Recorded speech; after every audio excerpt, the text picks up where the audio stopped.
Hello, Algebra 1 students. Here we are in Unit 5, Tier 2, Lesson 7, Modeling a Linear Inequality. Check off your booklet, please. Here we are in Tier 2, Lesson 7, Modeling a Linear Inequality. So the first thing we got to do is I made a couple mistakes here. So let's come down here and I need to change these scales. Scale is so important when you're doing a graph. So I want to change 80 to 50 and then count down by tens from there. So 70 to 40, and I'm going to speed this up. All right, and then over here, I want to change these to tens as well. So again, my scale is off. Now I'll change them to 10 by 10, and I'll speed it up. All right, now we can talk about the problem.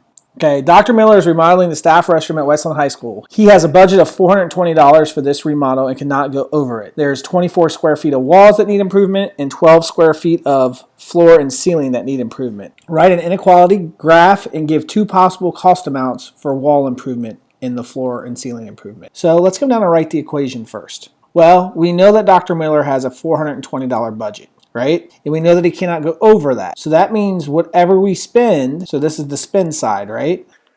Whatever we spend needs to be less than or equal to the 420. Now, we know that the combination, if we let X be the cost of the walls and Y be the cost of the floor or ceiling, we know that the walls from the words are 24 square feet. We're going to have 24 times X, whatever the cost of it is, plus there's 12 square feet of flooring or ceiling plus 12 times what we defined Y as, the cost of improving the floor and ceiling. So here's our linear model. Now, the easiest way to graph this is by finding the intercepts. Well, to find an x-intercept, then we know that y is going to be 0. To find a y-intercept, we know that x is going to be 0. So let's go do that. If we plug 0 in for x, we get 24 times 0 plus 12y. Well, this goes away because 24 times 0 is just 0. So we're left with 12y and 420. And to find out what the cost of y could be, we divide both sides by 12. The possible cost of y is going to be 35 is less than or equal to y. So my y-intercept here would be 35. Now I'm going to come down here and erase this and do it with the x-intercept.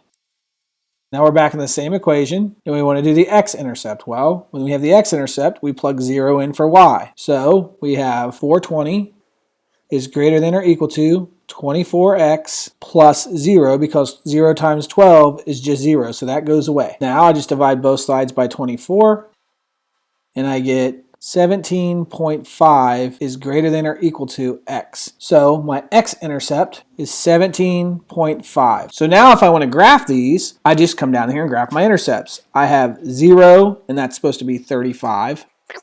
So I come down here, my y-intercept is 0, which starts right here, and I go up to 35. There's my y-intercept. And then my x-intercept is 17.50. So I come down here, there's 10, there's 20, here's 15, in between that is 17.5. So there is my x-intercept, 17.5, comma 0. And this one up here is 0, comma 35. And then I just draw my line between the 2 points.